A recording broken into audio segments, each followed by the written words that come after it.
Good morning, everyone. Today is day 37 of our Minute Bible Verses. So today we're going to be in 1 Corinthians chapter 1, verses 25 through 28. And it says, "For the foolishness of God is wiser than human wisdom, and the weakness of God is stronger than human strength. Brothers and sisters, think of what you were when you were called. Not many of you were wise by human standards, not many were influential, not many were of noble birth. But God chose the foolish things of the world to shame the wise. God chose the weak things of the world to shame the strong. God chose the lowly things of this world and the despised things and the things that are not to nullify things that are, so that no one may boast before him." So, quite a bit to unpack in these verses. So the first part, "For the foolishness of God is wiser than human wisdom, and the weakness of God is stronger than human strength." Now, of course, God is not foolish, and he is not weak.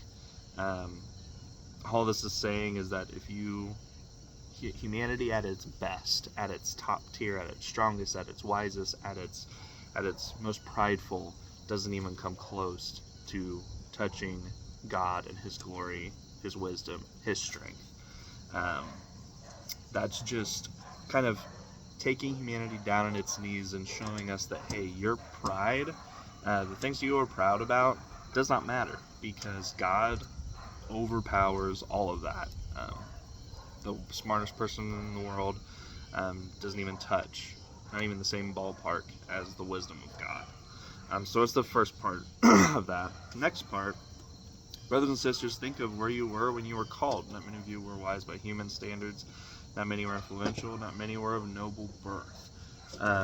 This is a good indicator of the type of people that we see Jesus call, and the type of people that Jesus went after to become teachers. Look at the 12 disciples. Most of them were pretty low on the socioeconomic scale. They were tradesmen, fishermen. Matthew was a tax collector, which a little bit higher up the chain, but also a very disliked person.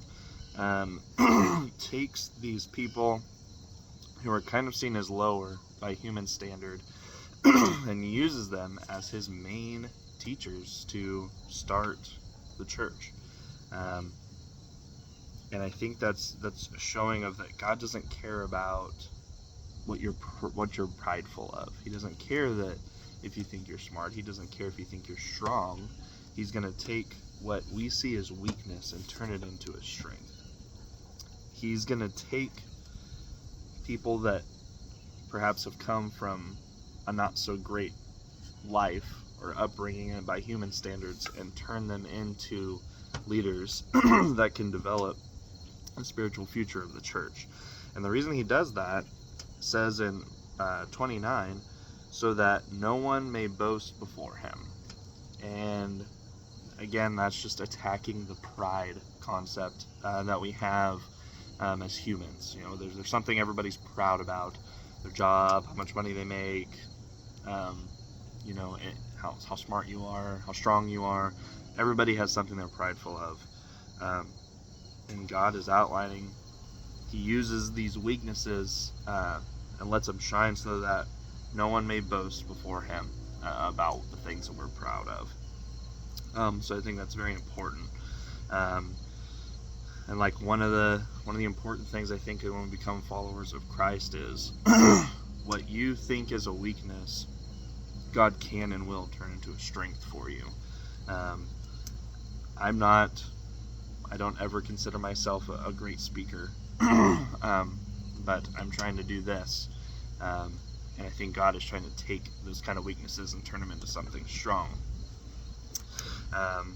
So yeah, that's the verse for today.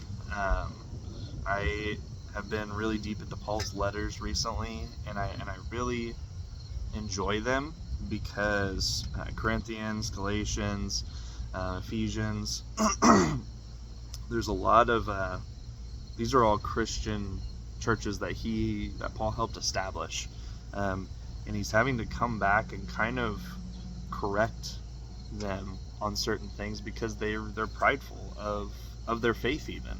And that's something I think we need to remember as Christians too, is that we can be prideful of our faith in a way that it hurts passing the gospel on to those who are not followers yet. And Paul does a really good job of attacking those within the churches that he established. He tells them, and this one specifically, they're so prideful of who their leader was that established their church and who baptized them, that they were focusing on that more than the salvation that Jesus brought. And Paul's saying, stop trying to use me as I established this church and use me as a point of pride for you. I'm not the one that is giving you salvation. Jesus is. That's a very important part in these letters. So that's all I have for today. So thanks for watching.